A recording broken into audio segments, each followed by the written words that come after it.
So hello everyone, मैं Ashutosh Kumar from IIT Patna. और मैं शिवांकर मेहता फ्रॉम आईआईटी धनबाद।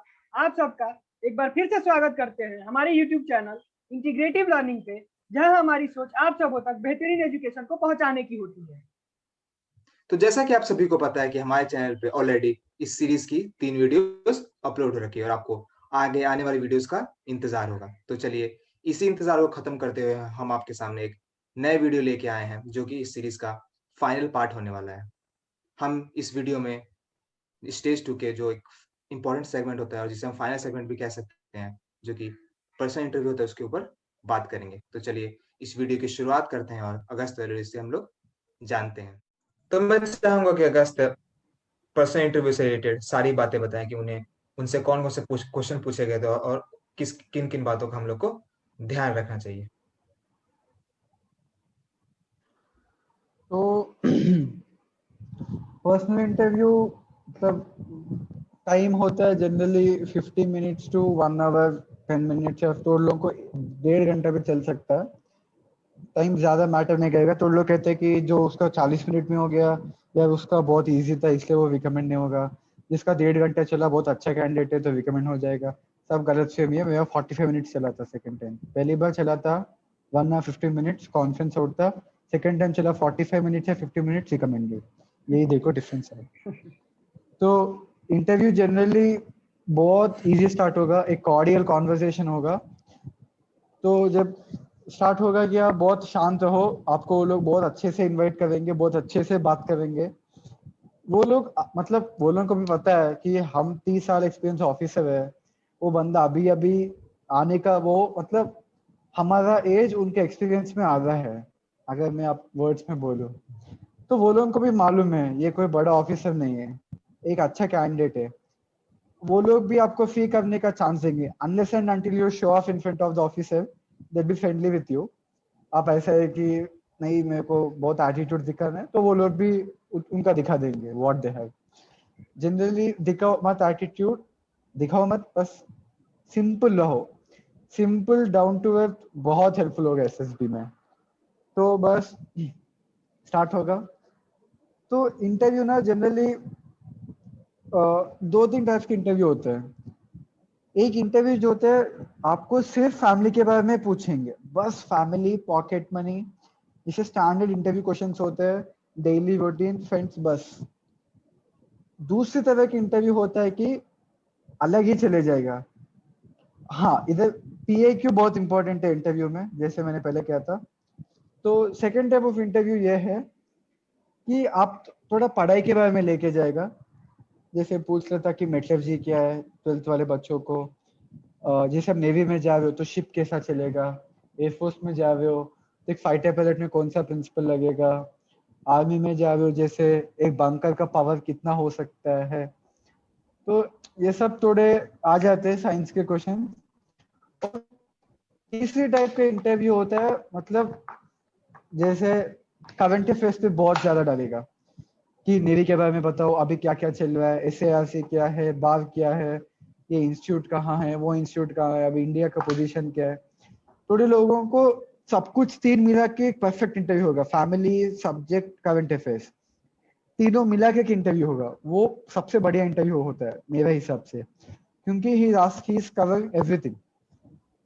जैसा मेरा टाइप था पहले ही था, जब मैं विशाखापट्टनम गया तो सिर्फ पहला था, सिर्फ फैमिली था। बस एक क्वेश्चन पूछा था पढ़ाई के बारे में कि what is the divisibility rule of 11। जब मैं इस बार भोपाल गया था, इस बार मेरा सेकंड टाइप का इंटरव्यू था और थोड़ा थर्ड टाइप का ऐड हुआ। सेकंड टाइप मतलब मेरा 60% ऑफ इंटरव्यू, जैसे मैं अभी पेट्रोलियम पढ़ रहा हूँ इंजीनियरिंग, तो काफी थोड़ा स्पेशल ब्रांच है। तो मैं ऑलमोस्ट 50 to 60% ऑफ जो इंटरव्यू है पेट्रोलियम इंजीनियरिंग के ऊपर, एक इंडिया के ऊपर, और एक उसमें पूछा गया था थोड़ा नेवी का। पूछा ही नहीं यार मुझे, मतलब गया टेक्निकल इंटेक के लिए लेकिन नेवी का पूछे नहीं। और मैं जब ट्रैवलिंग लिखा था, ट्रैवलिंग के बारे में पूछा था मुझे। वो ट्रैवलिंग के बारे में काफी इनोवेटिव क्वेश्चंस पूछे थे मेरे ऑफिसर ने। जिसके एग्जांपल देता हूँ, उसने पूछा था कि आप जम्मू कश्मीर गए थे? बोला सर हाँ मैंने गया था। उसने ये पूछा था कि जम्मू कश्मीर का मीन सी लेवल हाइट क्या है। तो सब परेशान हो गया था इंटरव्यू में उसने बोला था कि जनरली आप रेलवे स्टेशन में जाते हो, प्लेटफॉर्म के ऊपर दिखेगा, तो वो आपको ये कहना चाह रहे कि यू शुड ऑब्जर्व एवरीथिंग, कि आप ट्रैवलिंग करना चाह रहे हो, आप ट्रैवलिंग करने जाते हो तो सबको ध्यान से ऑब्जर्व करो, वो आपसे ये निकालना चाहता है। एक्चुअली अब मैं फ्रैंकली बोलूं तो मैं 50% ऑफ इंटरव्यू ठीक से आंसर किया ही नहीं, मतलब 50 उसमें आधा छोड़ भी दिया था सॉरी से। लेकिन हाँ, आई गो टू इट जरूर कहना, अगर आपको कुछ क्वेश्चन नहीं आ रहा है तो जरूर कहना कि sir I go to it. आपको वो एंथुजियाज्म दिखाना चाहिए कि हाँ सर, अगर मैं अभी मुझे पता नहीं तो मैं जरूर सीखूंगा। बस ये पर्सनल इंटरव्यू है। हाँ, ये तो पर्सनल इंटरव्यू और कुछ ज्यादा है नहीं। और हाँ, एक दो चीज भूल गया था, जैसे इंटरव्यू में भी थोड़ा पॉजिटिव पॉइंट्स रखो। जैसे आप खाली टाइम पे क्या करते हो, पूछते हैं कि अगर आपको बहुत स्ट्रेसफुल हो तो तुम क्या करते हो, बोल सकते हो मैं मूवी देखता हूँ, मैं वेब सीरीज देखता हूँ, आई मतलब ऐसे मत बोलो कि I binge watch and all. Binge watch बोल सकते हो, गलत चीज नहीं है, लेकिन मतलब वो थोड़ा सजेस्टेबल नहीं है अगर मुझे पूछो तो हाँ, वेब सीरीज देखता हूँ वो सब ठीक है, उतना ज्यादा मतलब फ्रेंडली होना नहीं चाहिए ऑफिसर के साथ। यू शुड बी मतलब इंटरव्यू जैसे बिहेव करना चाहिए। और मतलब मुझे कहा था कि सर मुझे फ्रेंड्स के साथ टाइम स्पेंड करना बहुत पसंद है। मतलब मैं अभी भी सच कहूँ कि मैं दिन में आधा दिन नीचे घूमता हूँ, क्योंकि मतलब मैं काफी इंटरेक्टिव बंदा हूँ। मुझे ऐसे घर पे बैठ के बैठने का काफी मन नहीं है, मुझे काफी लोगों के साथ मिलना पसंद है, दोस्त के साथ घूमना पसंद है। तो मैंने वो कहा था, बस यही है इंटरव्यू। मैं यहाँ पे एक और चीज आपसे पूछना चाहूंगा कि एक इंटरव्यू में एक पार्ट होता है जिसे हम लोग रैपिड राउंड कहते हैं, तो उसमें क्या क्या होता है और किस किस तरह के क्वेश्चंस पूछे जाते हैं, जरा ये भी हम लोग को आप बता दीजिए। जनरली इंटरव्यू में आपको 5 छह रैपिड फायर राउंड्स होंगे, क्वेश्चंस नहीं राउंड्स होंगे। हम्म। एक में 5 हो सकता है, 10 हो सकते हैं, 15 भी हो सकते हैं, फर्क नहीं पड़ेगा, क्योंकि सबको ध्यान से सुनिए। थोड़ी ऑफिसर्स आपको प्रेशर में डालने के लिए एक ही साथ 15 क्वेश्चन शूट कर देंगे। आप कहते हैं कि sir can you repeat the question, थोड़े कहते हैं कि sorry you have try to remember और जस्ट लीव इट, थोड़े रिपीट भी करेंगे। आपको जो कुछ भी याद है बताओ, ऑफिसर्स ऐड करेंगे क्वेश्चन, नहीं तो बीच में छोड़ देंगे। बस हाँ, आपको जो कुछ भी याद है बस वो बोल दो। और अगर आपको नहीं पता तो बोल दो कि सर दिस पार्ट, मतलब जैसे एक ABCD पूछ लिया, सब कुछ बोल दिया, सर मेरे को ये बी वाला नहीं आता, जैसा कि सॉरी सर ये नेवी का मैंने ज्यादा पढ़ा नहीं, तो आई गो थ्रू इट, कहो। वो इम्पोर्टेंट है, you should show that enthusiasm to learn. जैसे यहाँ पे मेरा एक और तो चलिए। क्वेश्चन है, यहाँ पे एक क्वेश्चन ये है, जैसे मेरा बहुत कैंडिडेट्स के मन में ये सवाल होता है कि रैपिड राउंड में जो क्वेश्चन सीक्वेंस में पूछते हैं ऑफिसर्स, तो उसको सीक्वेंस में आंसर देना, मतलब सारे आंसर सीक्वेंस में देना जरूरी है। जैसे 5 या 10 क्वेश्चन एक साथ आया उनका रैपिड राउंड में सीक्वेंस में, तो वो सीक्वेंस मेंटेन रखना जरूरी है क्या? क्योंकि वो मुश्किल है एक तरह से सीक्वेंस मेंटेन रखना। सीक्वेंस मैटर, मतलब हाँ सीक्वेंस मैटर करता है। जैसे वो आपको पूछेंगे कि 8th to 10th क्या 12th क्लास का आपका परसेंटेजेस टीचर्स के बारे में बताओ, तब सीक्वेंस इंपॉर्टेंट है। 8th 9th 10th 11th 12th you have to follow the sequence. ऐसा आ जाता है कि एक ही सेशन में पूछ लिया कि आपका फेवरेट क्रिकेटर कौन है, आप क्रिकेट कब कब खेलते हो, आप बॉलर है कि बैट्समैन है, इसमें सीक्वेंस उतना जरूरी नहीं है, सिचुएशन डिपेंड्स। अच्छा, इंटरव्यू में एक और क्वेश्चन जो मोस्टली बच्चों से पूछा जाता है वो ये होता है कि आप अपने आप को 10 में से कितने मार्क्स देंगे, तो आपने उसमें अपने आप को कितने मार्क्स दिए थे? मतलब मेरे को इनडायरेक्टली पूछा गया था भोपाल में कि आप ये इंटरव्यू में इम्प्रूवमेंट क्या करना चाहते हो, वीकनेस और स्ट्रेंथ क्या समझते हो। तो मतलब मुझे ऑफिस से बोला गया था कि मैं ज्यादा इंडिया के बारे में बोला नहीं था, इंडिया के बारे में।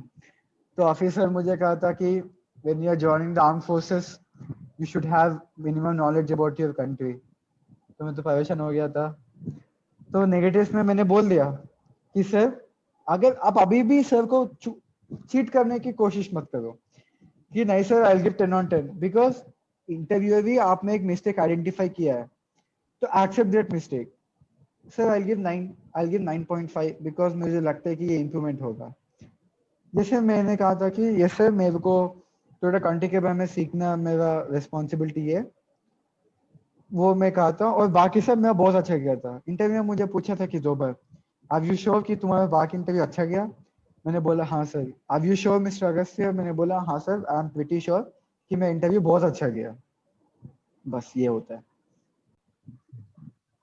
तो मैं अभी बीच में पॉइंट ऐड करना चाहता हूँ कि अगर आपको 10 के ऊपर स्कोर पूछेंगे, अगर आपको लगता है कि आपका इंटरव्यू बहुत अच्छा गया तो 10/10 दे दो, कोई गलती नहीं है।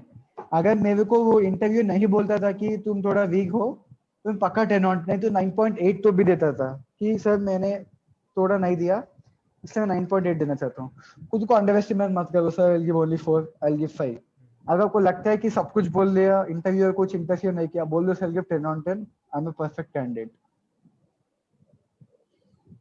तो चलिए, हम लोगों ने सारी बातों को स्टेज 1 स्टेज 2 पर्सनल इंटरव्यू को अच्छी तरह समझा। अगस्त ने हर चीज को बहुत अच्छी तरह से एक्सप्लेन किया, और पक्का जो हम जितने में हमारे दर्शक हैं उन सबका सारा डाउट इससे क्लियर हो गया होगा। मैं यहाँ पे एक और सवाल ये करना चाहूंगा कि जो लास्ट दिन जो कॉन्फ्रेंस डे बोला जाता है, उस दिन जब आप रिकमेंड हो गए तो आपकी वहाँ पे क्या फीलिंग थी? आपको कैसा फील हो रहा था? क्या आपने सोचा था कि हाँ, आप रिकमेंड हो जाएंगे? ये बहुत मतलब बड़ी आपके फीलिंग, अपने ये बहुत बड़ी फीलिंग होगी तुम्हारे लिए। तो तुम बताओ व्यूअर्स को थोड़ा हमारे से किस तरह तो इसको हम लोग 16 लोग स्क्रीनिंग हुए थे, तो 16 लोगों का कॉन्फ्रेंस हो गया था। एक्चुअली इधर मैं एक चीज ऐड करना चाहता हूँ। अगर आप जनरली बॉर्डर केस कैंडिडेट हो कॉन्फ्रेंस में, आपको कॉन्फ्रेंस में वापस एक छोटा मोटा इंटरव्यू होगा आपका, जैसा मेरा बॉर्डर केस था। तो मुझे ये क्वेश्चन पूछा गया था कि पर्सनल इंटरव्यू में कि अशोक चक्र इंडिया में कहाँ है? तो मैंने बोला sorry sir, don't not go through it. तो मुझे वही क्वेश्चन वापस कॉन्फ्रेंस में पूछा गया था, do remember, you did you get the answer? मैंने एक्चुअली सन टेम्पल हम्पी बोल दिया था, तो लोग कह रहे थे कि वो गलत है, वो वाराणसी में है। मैंने हम्पी बोल दिया था। इंटरव्यू को पता है कि मैंने गलत बोला था, गलत बोला है। फिर भी इंटरव्यूअर को ये लगता है कि ये बंदा कुछ ना कुछ कोशिश तो किया है आंसर ढूंढने का, क्योंकि आपके पास फोन नहीं होता, लैपटॉप नहीं होता, लाइब्रेरी, इंटरनेट कुछ भी नहीं होता। और इधर कोविड का टाइम था तो हमको मिला ही नहीं था कुछ भी। तो बस दोस्तों से इंफॉर्मेशन कलेक्ट किया मैंने, और थोड़ा सेल्फ इंट्रोस्पेक्शन भी किया। तो गलत सही का उतना फर्क नहीं पड़ता, लेकिन हाँ, अगर कोई थोड़े सिचुएशन से पूछ लेते हैं, उसमें वापस एसआरटी की तरह सोचो। और जैसे थोड़े डिसीजन मेकिंग क्वेश्चंस पूछते हैं, ट्राई टू बी डिसिसिव, अच्छे से डिसीजन लेने की कोशिश करो, इनडेसिसिव मत करो। बिकॉज आपको something is better than nothing. आप कुछ ना कुछ एक अच्छे डिसीजन लेने का ट्राई करो। ऐसे है कि sir I can not handle the situation, वो मत बोलो, कुछ ना कुछ करो आप। बस वही है कॉन्फिडेंस। और जब मैंने जब रिकमेंड हो गया था, तो मुझे ना पहली बार लग रहा था कि, पहले लगा था 50-50 था मुझे, वो सच निकला, मैं 50-50 था। इसलिए मुझे कॉन्फ्रेंस में थोड़ा वापस पूछा गया था। और मुझे पता नहीं क्यों लग रहा था कॉन्फ्रेंस के बाद इस बार रिकमेंड हो जाऊंगा, मुझे लग रहा था। इसीलिए जब मुझे लंच खिलाया गया था, मैं एक ही रोटी गया था, एक रोटी में भी आधा रोटी खा के आधा फेंक दिया था उस दिन। तो बस पता नहीं क्यों, मैं तो बहुत अच्छा लंच करता हूँ, लेकिन उस दिन पता नहीं खाना खाया नहीं, लग रहा था कि रिकमेंड हो जाऊंगा। तो साइकोलॉजिस्ट आके रिजल्ट पेपर लेके आ गया। तो काफी लोग, साइकोलॉजिस्ट ने पूछा कितने लोग रिकमेंड हो जाएंगे, तो सबने बोल रहा था 4-5, मैंने बोला 8। साइकोलॉजिस्ट ने बोला 8 बहुत ऑप्टिमिस्टिक नंबर हो गया, सिर्फ 2 रिकमेंड हुए। मैंने सोचा था यार, मैं जब बहुत स्ट्रॉन्ग कैंडिडेट्स को देखा, अब उसमें ही 2 हो रहे। तो फिर भी मैंने खुद के ऊपर बहुत होप रखा, बिलीव रखा कि हम हो जाएंगे। तो मेरा चेस्ट नंबर 16 था। उसने साइकोलॉजी सर ने स्टार्ट किया। साइकोलॉजी सर ने पहला नाम लिया, चेस्ट नंबर 16। मैं तो 10 सेकंड सोच रहा था 16 कौन है, 16 कौन है, हम ही हो सकते, देखा तो मैं ही था। तो उठ गया सर 16, तो सबने ताली मार दिया। वो सिचुएशन यार बहुत बढ़िया सिचुएशन था। मैं एक्चुअली शॉक में था, मैं हंसा नहीं, आंख से आंसू निकला नहीं, ऐसा रोबोट जैसा खड़ा था। मैंने बस बाहर आ गया, पापा को बोल दिया था। मेरा पापा मेरे दीदी दोनों बोल रहे थे। मैं मुझे आनंद नहीं आ रहा था, दुख नहीं हो रहा था, हैप्पी टीयर्स नहीं है, नहीं है स्माइल, नहीं, कुछ भी नहीं है। I am just like a robot. बस एक शॉक में था, वापस रियलाइज हो गया कि वापस मेरे साथ और एक फ्रेंड रिकमेंड हो गया था, वो बिहार से था, खटियार से, तो अभी झारखंड में शायद खटियार, तो उधर से रिकमेंड हुआ था। तो वो टेस्ट नंबर 13 था, मैं 16, हम दोनों एक्चुअली रूममेट्स थे एसएसबी में, हम दोनों रिकमेंड हुए थे। तो वो था मेरा रिजल्ट का एक्सपीरियंस। मेरे बहुत बहुत बधाई। बहुत बहुत बधाई।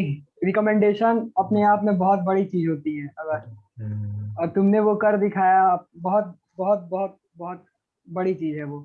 तो और कुछ बातें एसएसबी के बारे में, मतलब उससे ही रिलेटेड कुछ बातें जान लेते हैं तुमसे।